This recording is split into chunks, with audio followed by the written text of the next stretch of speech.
morning, Andrew Plank. It's Jane Johnston with the Victoria Real Estate Show. I know who you are. I thought we'd Good tell morning, everybody. Jane. It's Andrew Plank with Royal LePage. Here we are once again. So today we're going to be talking about the groundbreaking changes to condo ownership that the government has implemented. Really substantial change. So Really we'll get to that after the stats. So how are you doing now? First of all, let's Thanks for asking. Thanks so much for asking. I'm doing great. As I was saying, I'm a bachelor for a couple of days. My partner's gone off to Vancouver for some work. So one of my boys will be here later tonight. We'll probably do a movie night or something. We'll figure it out. Awesome. And it's snowing outside, or it was a moment ago. So it was pretty exciting. Well, you can see Christmas has arrived at my house. Yes. We're in the middle of decorating. We've done. We've got our tree up as well. I should put the light on. No, I will not. You should have put the light on. What is your impression of the market this week? You know, we're going to go into the stats, but based on phone calls and what's been sort of happening, it feels like there's a bit of a bolstering to me in terms of, I think some buyers are coming back to the table. That being said, buyers are definitely, they're back to the table, but it's price sensitive. Right. So they're looking for a deal. Yes. Yes. And so I was talking with another agent yesterday, and she was describing just how aggressive these other buyers were offering on her listing. And unfortunately, their property is contingent on, has an offer on our property. So we're waiting on theirs to sell, but the gap is too large a gap, because these buyers are coming in hot. So what Andrew's saying is that he has an offer on his property subject to sale. He talked to the agent, and the agent said that the buyer's offer came in too low, so they can't afford to buy his property. Yeah. Yeah. So that's interesting to me. So what has happened in the past, a long time ago, is we actually did a price reduction on our listing so that the buyer could afford to take a lower offer. Oh, no, there was, I mean, I don't want to get into too much, but there was discussion of that. My client was willing to make concessions to make things work. But unfortunately, it just ended up being too stressful and for the other party. And anyway, it's not going to work out, unfortunately, despite us doing our best to keep things together and to be alive to the current market circumstances. My clients were actually rock stars in terms of how they responded. I'm sure that's due to your excellent advice. Thank you. Partially, perhaps. I do find, what your agent suggests to you in terms of alternatives, you always have a decision what you want to do. You know, you can accept, you can counter, you can reject. So there's always three choices, and you can work on different strategies. The more experienced your agent, the more strategies are going to bring towards you. Yeah. I mean, there's three big options of, accept, counter, reject. But, within each of those, there's so many other nuances and, the communication with the other agent. And I had a conversation with a newer agent the other day who had some interactions with a more experienced agent in a transaction. And he was the listing agent for this property. And the buyers received the property on completion, and there was a lot of stuff left by the seller. And I had a conversation with him around, like, how do you manage this stuff, and what do you do to keep your colleagues happy with you? Because this business is a cooperative and a competitive business, and it's really important to keep a good relationship with your colleagues. And so because he was actually going to do everything right, but it needed a little bit more communication on his part proactively, just to keep the other parties in the loop as to what was going on. Okay. Right. Yeah. Well, we're just talking about the nuances of having an agent and doing the right thing. So often how we mitigate that is we have a checklist that we provide to sellers before they move out of the house. And one of them is to get the house professionally cleaned and to get the stuff moved. Right. And actually, I'm going to review that now today just to make sure. Good idea. Yeah. But as you said earlier, we advise what the clients decide. There's no, unless it's in the contract, there's no obligation on them to have it professionally cleaned. It's just good neighborly way to be. Yeah. Okay, so let's do the stats. And let's do it.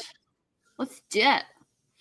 All right, so this is the stats for Monday, November 28th with Andrew Plank and myself. I'm trying to be more formal because I've been listening to podcasts and I'm like, you know what? Sometimes we need to just go and introduce what we're talking about. Okay. Yeah. Okay. So here we have the stats from the last week as well as the week before. So the right-hand column is this past week. The last 7 days, we've had 163 new listings. And of those, 90 have gone pending. It's almost identical to the week before in terms of activity. Price decreases, a little fewer price decreases at 105.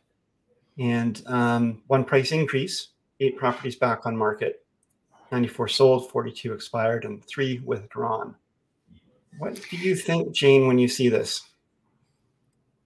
To me, it looks fairly balanced. It's interesting because I do the PowerPoint preparation in the morning, and actually the whole month it's been almost the exact same ratios. Yeah. When I see a price decrease of 105, I'm thinking people want to get their property sold. And they're motivated to move before. And this is where you're getting the low price offers on your property.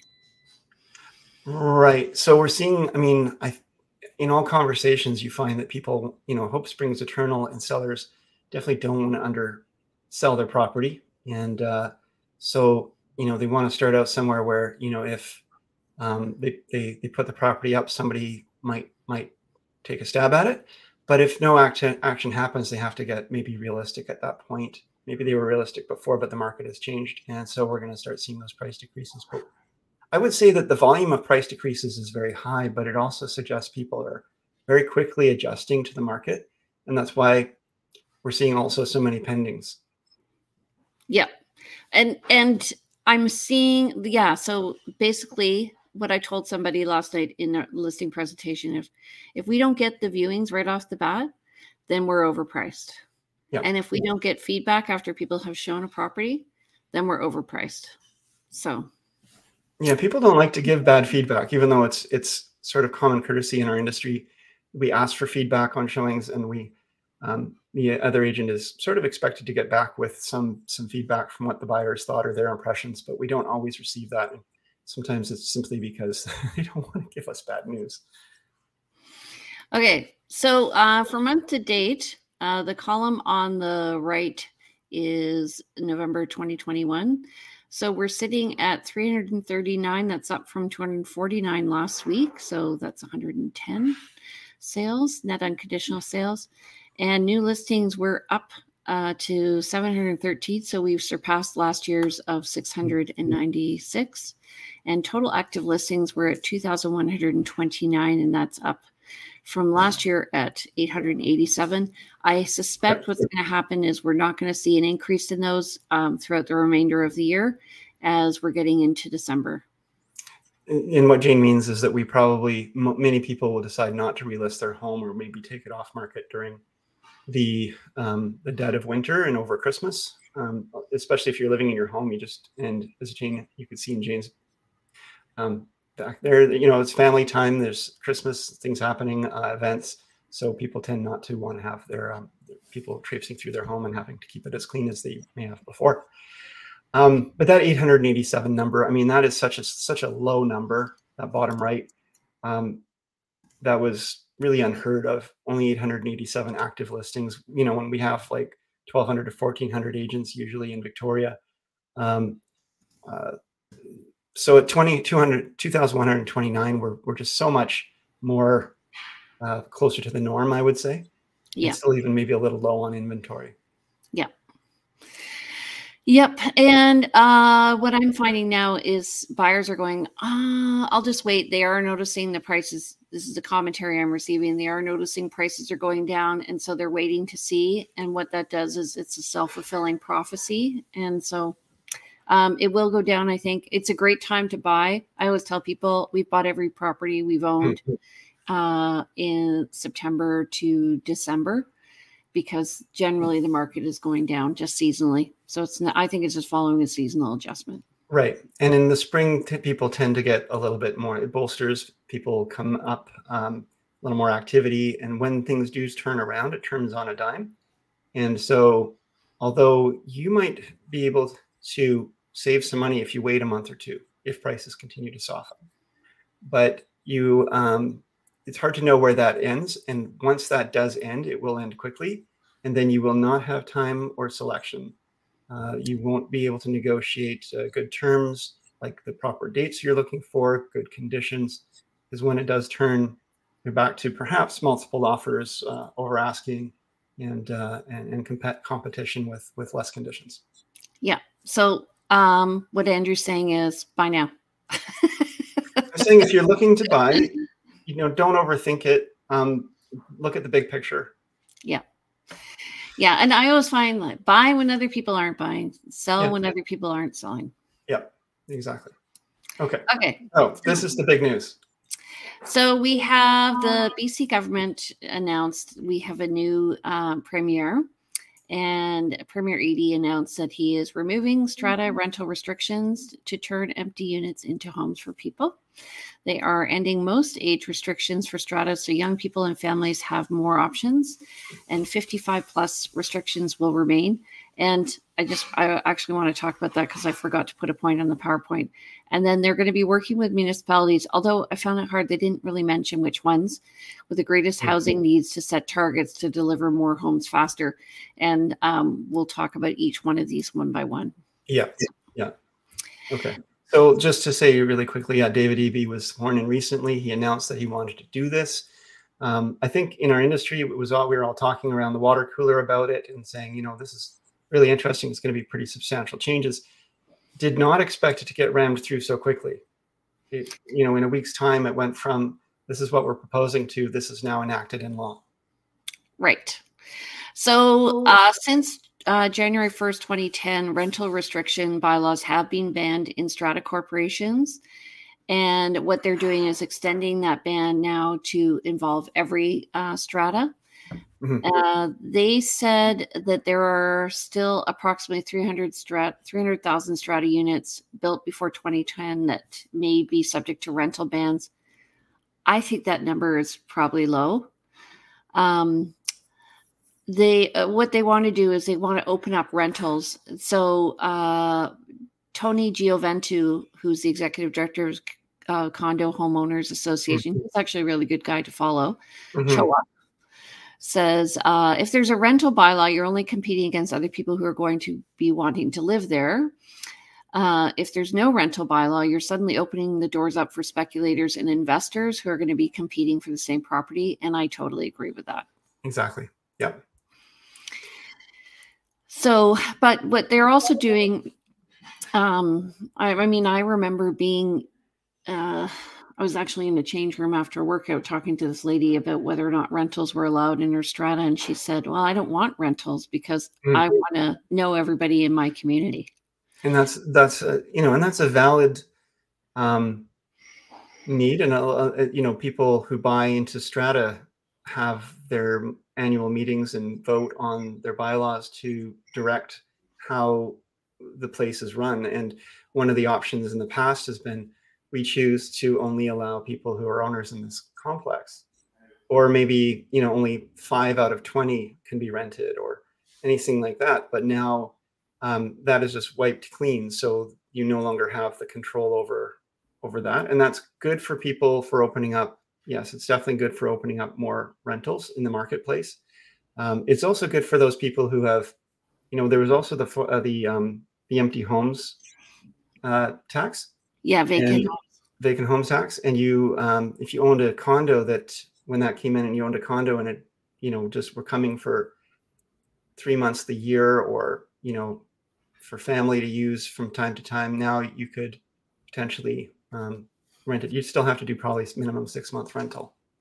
Well, there's going to be different rules that are going to pop up. I'm pretty sure there's going to be some that say no less than 6 months rental or no less than 3-month rental because they don't want Airbnb. I know that there's some places where people circumvent that, where they have a house sitter for the winter. And those people are, maybe friends of theirs from Calgary or whatever who come to Victoria because of the weather.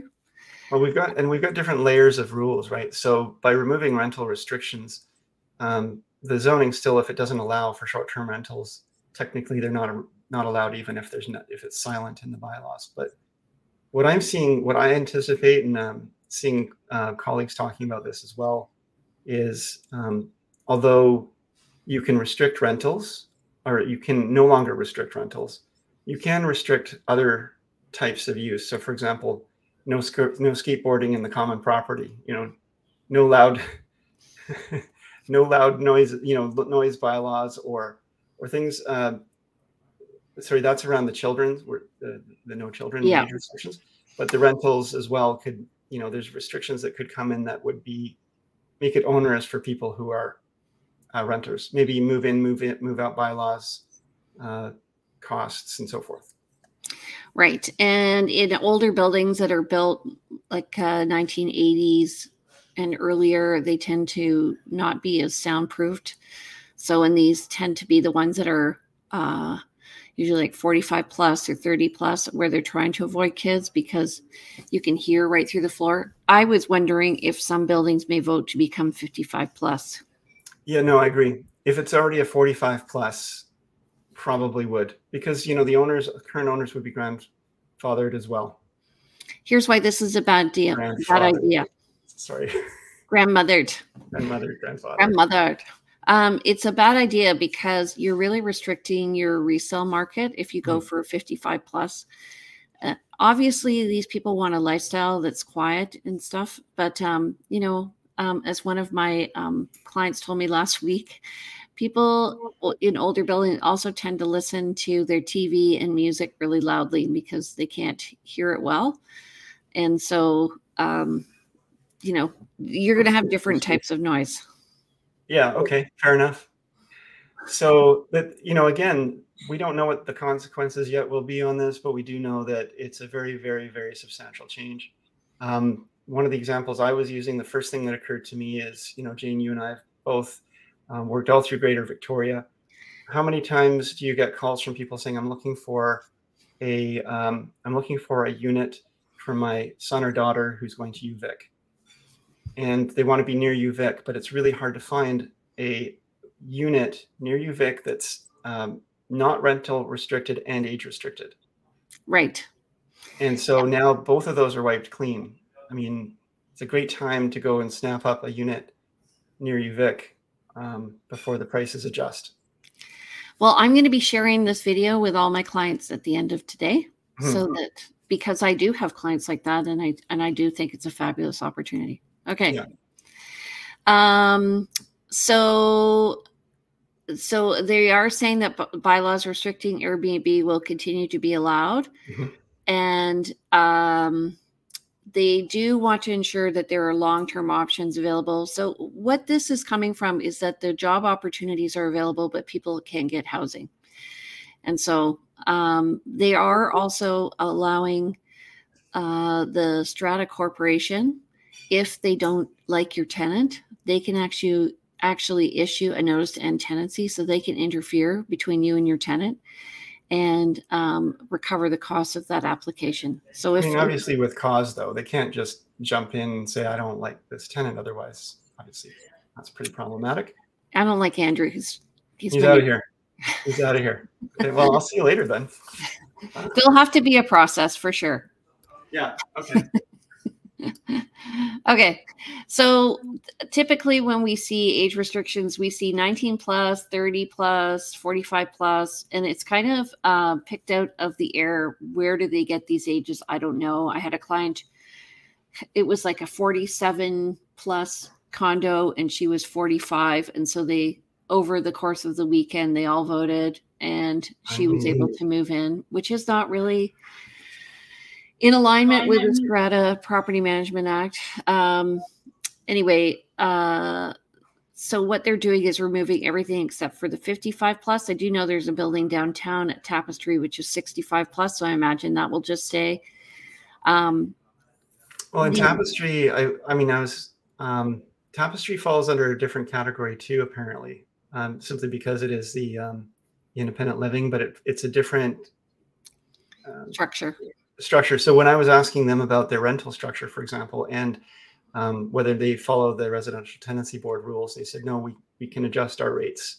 We're not constrained to the, annual rise. We can adjust. They fall into some different category. I don't remember exactly how it works, but they may be more insulated from these rules. I'm not sure.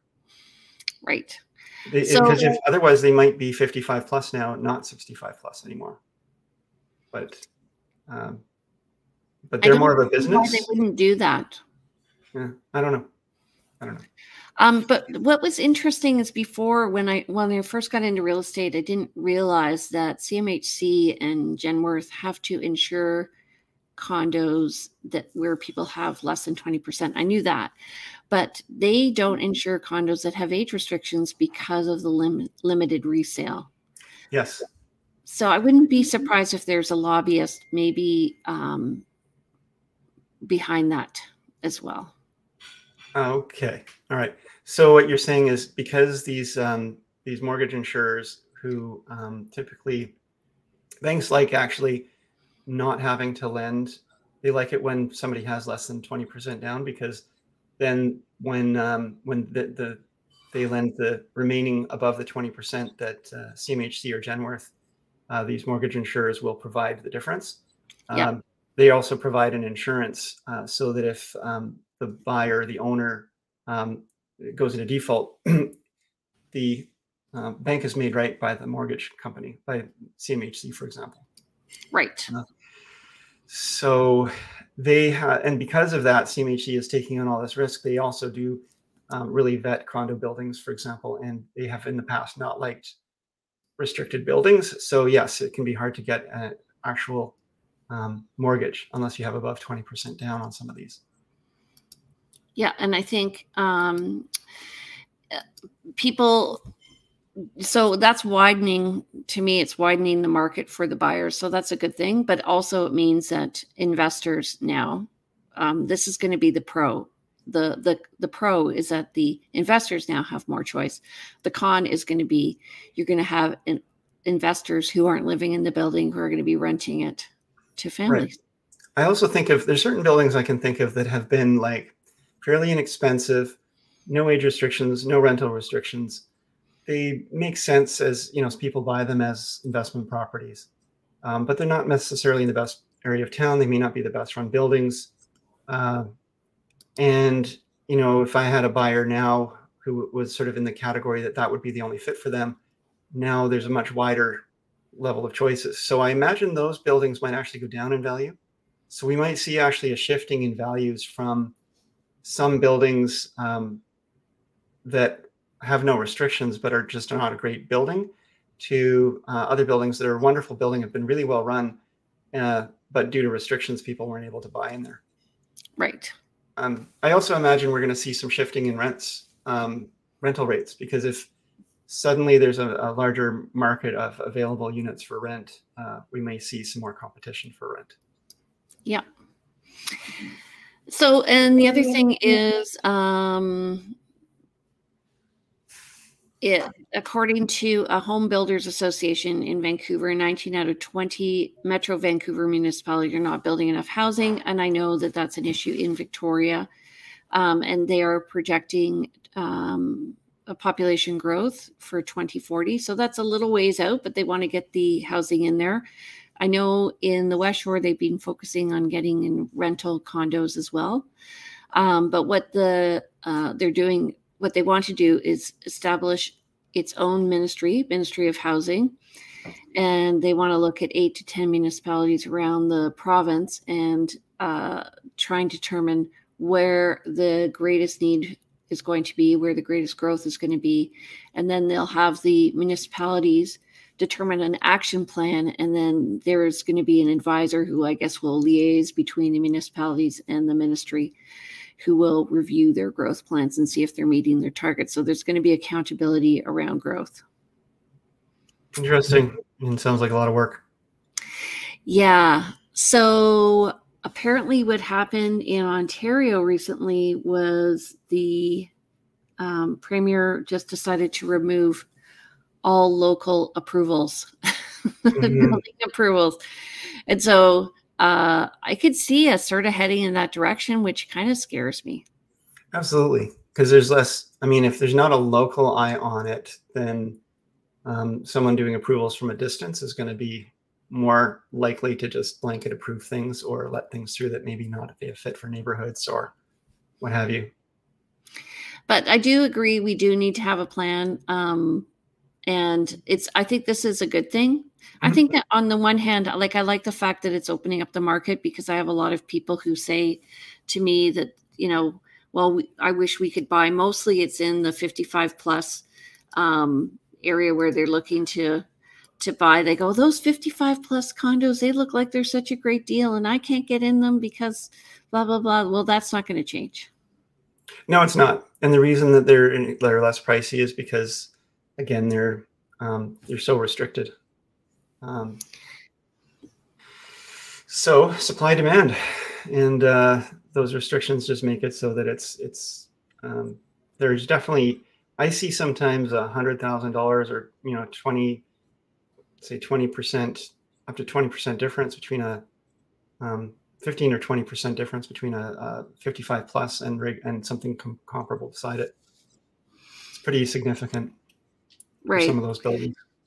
And there's some sweet buildings that have like 45 plus. So it'll just be interesting to see if stratas are going to be rushing towards changing into 55 plus to try and get around this rule, or they're, and then they'll have to look at the demographics of who's in the building currently. Justin Hansen is going to be making lots of money in the next little while. Justin Hansen is a real estate lawyer who specializes in condos and condo law. So he would be probably advising a lot of condos in the next little while on where they go from here. Okay. So do you have anything else you want to say on this? I mean, there's opportunity here. There's also concern. I think if you're a condo owner and you have questions, definitely, get ahead of it, start asking questions, talk to the lawyers, talk to your realtors, find out how this could impact you. There could be a big opportunity in this for you as an owner to sell, where you may not have had the same chance to sell. There's a great opportunity for certain buyers looking for properties. This opportunity will work itself out, I would say, over the next 3 to 6 months as the playing field levels and we get back to a new normal. So that's what I would say. And also just in terms of the third, the fact that the provincial government is looking to open up the playing field and work with the municipalities to make more development happen. Given that we have, 15 municipalities, various fiefdoms here in Greater Victoria, it makes sense to have a more overarching vision as opposed to each individual's. Yes, and another move towards amalgamation. Yeah. I know that the mayor of Victoria is very happy about these rule changes, and of course they're very pro housing development. They've been yes. Okay, so if you want more information, Andrew, how do people get in touch with you? So reach out to me anytime. You can call or text 250-360-6106. Email me info@andrewplank.com, or come to the website and you can contact me through there and also find lots of great information, including these shows at andrewplank.com. Okay. And if you want to reach me, my name is Jane Johnston. You can reach me at 250-744-0775. My email is briarhillgroup@gmail.com. My website is briarhillgroup.com. And I have another website called vancouverislandtime.com. If you're interested in following me on Instagram, I'm at realtyteacher_remax_ Victoria, and Vancouver Island _luxury_living. And don't forget, every Monday morning we are on, so don't forget to subscribe. And let's just briefly talk about what we're going to be doing over the holidays. So we will be here. Let me just check. I think until mid-December. Yeah. So our last one will be the 19th, and then we'll be off until the 9th. So, and next week we are doing our monthly follow-up. So please tune in. And if you have questions about what's going on in real estate, send them to us ahead of time. We're happy to chat. Absolutely. Yep.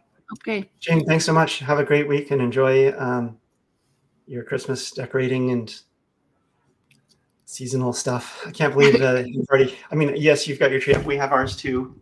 It feels a little early, but it's okay. I love it. So that's Jane, all that matters. Before the show, Jane, was put your hat back on, Jane. Okay. This I feel is too much. Okay, smile for the camera. We're going to take one picture and then we're going to go. Okay, take care. Bye. Bye. Okay, take care, everybody. Thanks, everybody.